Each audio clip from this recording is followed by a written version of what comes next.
is opgewonde om hierdie storie met julle te deel, want ek moet julle sê net nadat ek dit toe vir Dion vertel, want dit gebeur toe nou met my, toe sê jy sal hierdie storie nog moet deel. En toe die tyd gekom dat, dis nou vandag wat ek dit kan deel, want dis nou eintlik aan die einde van 'n verhaal wat ek die verhaal kan vertel. Nou, my storie begin in Oktober 2023. Soos die meeste van julle weet, is Dion toe met limfoom gediagnoseer. Maar ons was baie dankbaar, want binne 6 maande was hy in remissie, en het hulle vir ons gesê dat hy nou kankervry is. Ongelukkig, 'n jaar daarna, dit was in Mei hierdie jaar, toe het hy weer simptome, en het blyk toe weer kanker te wees wat terug is. En ja, natuurlik was dit vir ons 'n groot skok. Ons sou, in daardie tyd, het ons eintlik 'n vakansie beplan en ons sou na Skotland toe reis. Die rede daarvoor was om whisky te proe, sê hy, hoor. Ja. Maar Dion skryf artikels vir die Land Rover Classic Magazine en een keer 'n jaar het hulle dan nou 'n vergadering en hulle nooi toe vir Dion uit om die jaar vergadering by te woon. So by die tyd dat ons toe nou dit uitvind, het ons dan al ons planne agter mekaar. Maar ons gaan sien toe die dokter, en ons vertel hom nou van ons storie, en hy sê toe nee, dis reg, ons kan maar gaan, maar ons het, as ons terug is, ons is 10 dae weg, of 7 dae weg, of so ietsie, maar as ons terug is die dag daarna, dan moet hy nou met die chemo begin. Wel, ons het toe so versigtig optimisties, ons nou bly ons gaan, ons hoop nou maar alles sal goed gaan. Die laaste 3 dae sou ons by hierdie dorpie bly, wat sy naam Briekstok is. Dit was ook naby die plek wat ons nou die Land Rover mense sou ontmoet. En toe voel Dion nie lekker nie. Hy het toe, behalwe dat hy toe nou voel, hy het maar heeltyd nie 100% gevoel nie, maar die dokter het hom kortison voorgeskryf, wat die simptome verlig het, sodat hy okay was. Maar dit lyk toe asof hy 'n maagkiem ook opgedoen het. So ons bly toe maar nou net in die gastehuis, en ons is toe nou rustig daar. Ek het die oggend opgestaan en ek het buite gaan sit en my Bybelstudie gedoen. En ek was besig met 'n studie van Finding I Am, wat die ek is uitsprake is wat Jesus gelewer het. En dit is geskryf deur Lisa Terkeer, 'n wonderlike studie, en die spesifieke dag het toe gehandel oor die uitspraak wat Jesus teenoor Martha gegee het van I am the resurrection and the life. Nou, sy begin toe die studie deur te sê dat daar vrae is baie keer in mense lewe, veral as jy in moeilike omstandighede is, dat daar nie vir jou sulke maklike antwoorde is nie, is dit nie? Partykeer, ek hoor aan 'n dag 'n dominee sê, partykeer is dit 'n geval van pray, guess and go. Van, jy het nie baie tyd om vir eens hier te dink, jy moet 'n besluit neem, en nou moet jy net gaan, nee. Een ding wat ons weet, ons moet nie stil staan nie, ons moet vorentoe beweeg, nee. Maar sy verduidelik toe hierin, wat toe vir my baie sin maak, dat baie keer in ons lewens, is die wêreld en die Bybel is eintlik so geskryf, sodat daar spasie is, waar Jesus direk met ons kan praat. Die woord het mos algemene waarhede, wat altyd waar is. Maar is dit nie partykeer sit jy in die kerk, en nou praat die dominee, dink jy net, hy geweet van my situasie, kom praat hy nou so direk met my, nee. En dat die Bybel ook so met ons partykeer so tussen die woordlyne deur, sê vir ons wat moet te doen, alhoewel dit nie handleiding is nie, nee. Maar ja, so tussen die lyne, as te ware, soos ons sê, praat die Here met jou. En ek skryf toe daar langs vir myself, God leaves room for himself to talk to me. Nou, julle moet 'n bietjie verstaan, dis hoekom ek die storie begin het in 2023, dat toe ons daar was dit bietjie 'n unsettling time vir ons, nee. Die skrifgedeelte waarmee ek besig was die dag, het gekom uit Johannes 11, en dit vertel die storie van die mense wat by Jesus aankom en vir hom sê dat Lazarus so siek is, en dat Maria en Martha hom nodig het, en hy nou vinnig so toe moet gaan, nee. En Jesus antwoord hulle dan met hierdie woorde. Hy sê, this sickness will not end in death. No, it's for the glory so that God's Son may be glorified through it. Nou, julle sal my nie glo nie, maar hierdie woorde was baie kosbare woorde vir my. Dit was bekende woorde, want Dit was woorde wat Dr. Johan Snyman, wat 'n sendeling en dominee vriend is vir ons 18 maande terug, toe Dion pas gediagnoseer was, het hy vir ons hierdie woord gegee. Hy het dit, ek wil vir julle lees wat hy geskryf het. Hy het gesê, Dion, sedert jou toetse begin, draai die Heilige Gees hierdie woord in my kop om vir jou te gee. Ek het baie seker gemaak dat ek dit wel vir jou moet gee, en ek gee dit vir jou met ontzag en eerbied vir jou situasie, maar ook oor die oortuiging dat God dit vir jou wil gee. En dis 'n profound boodskap om vir iemand te gee, wat nou net met kanker gediagnoseer is van this sickness will not end in death. Now it's for the glory to God, and that God's Son might be glorified through it. En hy sê ons aanbid vir jou en Susan tot volkome genesing. Nou op hierdie dag, wat ek nou daar in die Engeland sit, en in hierdie onseker tyd is, gee die Here vir my weer dieselfde woord, wat hy 18 maande terug vir ons gegee het. Toe gaan die studie voort, en het vertel nou, van die gesprekke wat plaasgevind het, tussen Jesus en Martha en Maria. En toe Jesus in Betanië aankom waar hulle nou gebly het, toe is Martha die eerste een wat Jesus tegemoet loop. Sy kom toe uitgestap. Nou Jesus het nou nie haastig gemaak soontoe nie, nee. Hulle het mos ook geweet dat Jesus baie ander mense gesond gemaak het. So sekerlik het hulle mos nou met die groot hoop in hulle harte geleef dat hy gaan nou aankom en dan gaan hy nou vir Lazarus gesond maak. Maar hy kom toe baie rustig hier aangestap. En ek dink Maria kom toe redelik moeilik daar by die deur uit of bietjie ontsteld, nee, en sy sê Here, as u hier was, sou my broer nie gesterf het nie, sê sy. En Jesus sê vir haar, nee Martha, jou broer sal uit die doodheid opstaan. Maar sy verstaan het toe nou nie lekker nie, nee. Want as jy daaraan dink, sy het eintlik nogal in geloof dit vir hom gesê, Here, as hy was, sou my broer nie gesterf het nie. So sy het geglo, hy kon iets doen. Maar ek weet nie of hy geloof nou so ver gedink het nie, dat hy vir haar sê, hy gaan uit die doodheid opstaan. En sy verstaan hom 'n bietjie verkeerd en sy sê, ek weet hy sal met die opstanding op die laaste dag uit die doodheid opstaan. Dis toe wat sy sê. En nou sê die skrywer Lisa sê toe in die Bybelstudie, sy sê, sy het misverstaan, she was looking forward to a future resurrection, when Jesus wanted her to focus on what he was doing in the present.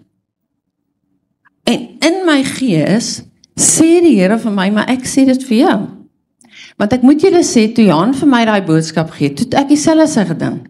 Ek het ook gedink, ja Here, ek weet, die jong gaan mos nie vir ewig dood gaan nie. Jy weet, al sou hy nie hierdie oorleef nie en hy gaan dood, gaan hy mos lewe. Jy weet, so ek het dieselfde sy gedink. Maar Jesus sê toe in daai oomblik vir my, hoorie, Susan, ek is die opstanding vir jou. En ek wil ook hê, jy hoef nie te fokus oor wat nog gaan gebeur, oor eendag nie. Jy moet kyk oor wat vandag gebeur. Hier is vandag iets besig om te gebeur. Maar Jesus sê toe vir haar die volgende woorde. Hy sê toe vir haar, Martha, soms so 'n bysaakie, ek het nou nie gedink ek moet dit sê nie, maar ek het daaraan gedink. Onthou julle die storie van Martha en Maria wat in die huis was, en Martha wat so gewerk het aan die kombuis, en Maria wat so ewe lekker daar by sy voete sit, en toe raak sy bietjie geïrriteerd met haar sussie wat so niks doen nie, nee, en sy wat so met rondhardloop. En toe sê Jesus mos vir haar, hoorie, maar jy moet onthou waar dit gaan, so is eintlik goed dat Maria hier sit. So dit was vir my nogal kosbaar dat Jesus van Martha hierdie wonderlike woord gesê het. Hy sê toe vir haar, ek is die opstanding en die lewe. Wie in my glo, sal lewe al sterwe hy ook. En elkeen wat lewe en in my glo, sal in alle ewigheid nooit sterf nie. Hy het vir haar woorde gesê wat ons tot vandag toe onthou, nee. En julle sal nie glo nie, die volgende wat daar geskryf staan in die studie, cancer does not have the final say. Daar het ander goedjies opgestaan, infertility doesn't have the final say, al die goed. Maar dis natuurlik wat my oog te raak sien. En in my hart sê die Gees weer eens vir my, vertrou my, moenie bang wees nie, ek is jou ewige hoop, en in my opstandingskrag is alles moontlik. En dit is net asof ek groot rustigheid en 'n vrede in my hart gekry.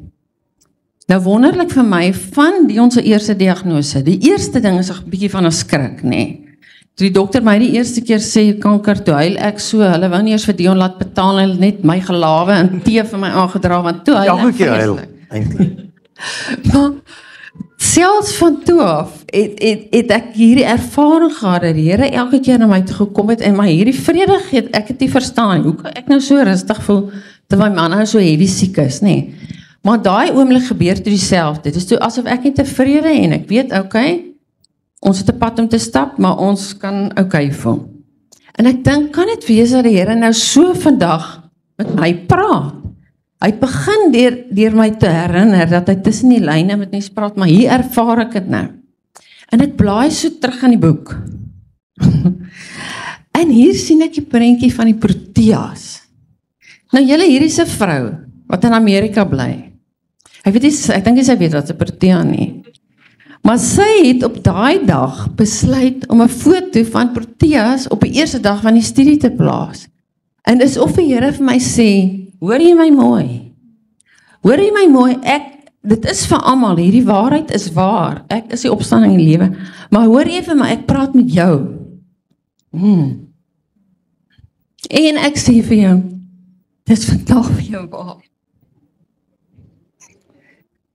Toe ek voorbereid het, ek glad nie gedink, dit gaan my gebeur nie, okay. Maar, dis toe asof die Here vir my sê, dis persoonlik vir jou, want dis nie net vir Suid-Afrikaners 'n wonderlike, jy weet dat ons baie van Proteas hou nie, maar dit is ook in my en Dion se storie 'n besonderlike storie, maar dit is ook die eerste blomme wat hy ooit vir my gegee het, so dis op 'n manier dat die Here toe, werklik dat ek voel, hy praat op 'n unieke manier, en daar tussen die lyne met my. Omdat dit mos nou nie so handleiding is nie, moes hy self vir my iets sê dat ek kan weet, dis nie vir almal nie, dis vir my, nee. En ek sien dit toe ook, toe dit die volgende stukkie van die storie aangaan van hoe hy nou met Maria ontmoet. Nou ek weet nie of julle onthou nie, maar toe hy by Maria aankom, toe sy nou hartseer in die gehuurde huilers is ook mos daar om haar, en toe hy nou die besigheid sien, toe is hy hartseer geword. Ek dink te myself, ek wonder hoekom was Jesus nou hartseer? Hy het mos nou geweet, hy gaan nou vir Lazarus uit die doodheid opwek, hoekom sal hy nou hartseer wees? En toe besef ek, maar Jesus het na Maria gekyk, en op 'n manier het hy gesien wat die sondelas van die wêreld aan haar doen. Want sy is hartseer want haar broer is dood. En hy het ook geweet dat dit die hartseer is wat mense op aarde beleef. En die tweede ding, hy loop toe al 3 jaar saam met sy disippels, en Lazarus en Maria en Martha was sy, eintlik kan ek maar sê, ek dink sy beste vriende. En selfs hulle het nie mooi verstaan hoekom hy is nie. Sy het gedink, ja, hy kan ons haar broer gesond maak, maar sy het nooit gedink, ek gaan hom uit die doodheid laat opstaan nie. En Jesus, dit was ook, as julle nou mooi die storie van Jesus lees, was hierdie gebeurtenis, die begin eintlik van sy pad na die kruis. En toe, die mooi ding wat later daar staan daar, nadat Lazarus toe nou uit die doodheid opgewek is, het Maria, uit dankbaarheid, het sy toe gegaan, en sy het die diere reukolie gekoop, en sy het dit op Jesus se voete gesit, en sy het dit met haar hare afgedroog. Wat 'n sien is dit nou nogal, nee. Van 'n dis so, ek weet nie, dis eintlik heavy intiem, nee. En sy het hierdie ding gedoen, en ek weet nie, die van julle wat Chosen gekyk het, sal dit bietjie dalk in jou gedagtes kan sien, nee. Hoe sy het eintlik 'n jaar se geld gevat, en toe het sy gegaan, en sy daardeur, het sy aan Jesus erkenning gegee vir wie hy was, want sy het toe besef, dat hy die seun van God was, regtig, nee. En dat hy nie net mense gesond maak, maar iets wat dood is, kon lewendig maak. En dat sy dit met haar hare afdroog, nee, wel hare toe lekker geryk, en ek dink dit was goed vir jou hare, dink ek ook, nee. Okay, maar toe, en nou, die volgende oggend, ons is nou nog steeds in die dorpie, ons is nou toe terug op die aarde, ek het nou my Bybel eenkant gesit, ons is nou weer, ons is nog op die aarde. Die volgende oggend, gaan stap ek en Dion nou in die dorpie, en terwyl, hoor jy die voeltjies, hoor wat jy? Die magpie wat so skree, nee. Okay, maar soos ons toe nou so stap en voor ek by die deur ingaan, jene, dit is nou net so, ek weet nie of julle ook soos ek is, maar die Here met my, lyk my met 'n ding oor die kop slaan voor ek nou later weet, okay, dit is so. Sê ek so waar weer vir die Here, Here bevestig tog van my nou asseblief vandag as ek in die kerk instap, daai woorde wat ek gister gehoor het. Hy het dit nou klomp keer vir my gesê, Johan het dit vir my gesê, 18 maande terug. Klomp keer in hierdie tyd, het ek baie keer gebeur, die Here sê vir my, wees kalm, dit is okay, dit is in my hand, moenie worry hieroor nie. Maar ek vra weer vir hom, ek stap in die kerkie in en ek gaan sit op die bank, en toe ek op die bank sit, toe val my oog op hierdie loodglasvenster. En toe kyk, toe's dit 'n prent van Maria, wat Jesus se voete met haar hare afdroog. Nou ek kan vir julle sê, dis soos 'n weerligstraal wat my tref. Ek sê toe, okay Here, toe maar, okay, ek gee oor. Ek verstaan nou, hierdie was van die Proteas en die hele saak en die hele storie en nou hierdie ook. Ek verstaan nou wat hy vir my sê. En wat ek toe beleef, die Here sê vir my, wees dankbaar en gee erkenning aan my. Dis toe wat hy sê. Want die uiteinde van die storie het niks met ons te doen nie, nee. Dit was ons van die begin af toe altyd sy hand. So bekommernis of iets sou in elk geval niks gehelp het nie. Dit het als van hom afgehang. En ek weet toe, die wonderwerk is besig om te gebeur. En waar hy vers aan die begin van gesê het, en dit sal die mag van God vertoon en tot eer van Jesus wees. En dis hoekom ek vandag hier staan. Want die oneindig gesê, ek moet nou nie aanpreek nie, maar ek wil net gou dit sê. Almal van ons in ons lewe het soms moeilikhede, nee, en dramas en sulke goed. En by my belewenis met die woord, is nie elke dag so nie, nee. Asof die Here nou op 'n dramatiese manier my hier oor die kop kom slaan en klomp mense my sê en hy vir my glasvenster wys in die Proteas. Dis nie elke keer so nie, nee. Maar wanneer jy met die Here besig is en in die woord besig is, dan praat hy altyd met jou. So die woord kom nooit leeg terug nie. Partykeer is dit om my te herinner aan iets. Partykeer is om my te sê, hoorie, hou op daarmee, jy weet, stop hierdie ding. Partykeer is om my te sê, maar jy laat na om dit te doen, onthou om hierdie te doen. Partykeer gee hy vir my iets wat ek eintlik vir iemand anders moet gee. Soos wat Johan my daai woord gegee het. So die woord gee lewe en is nie dood nie.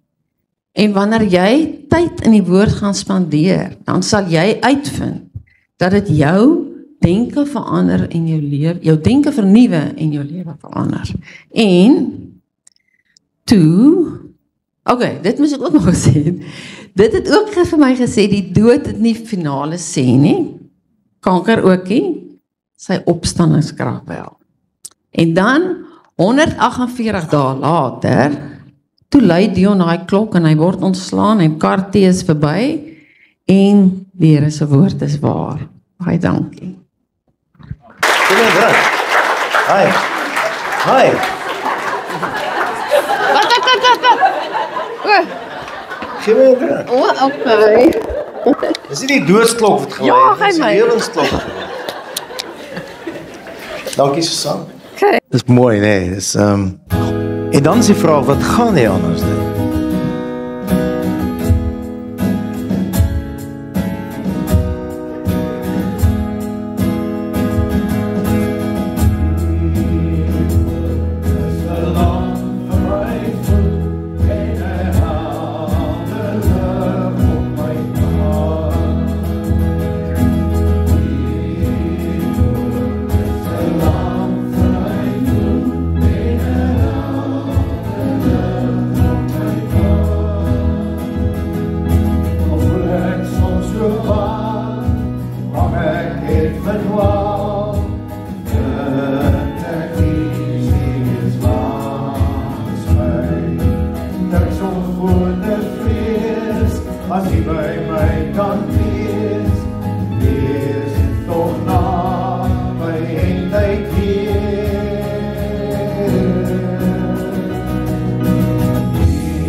Hey,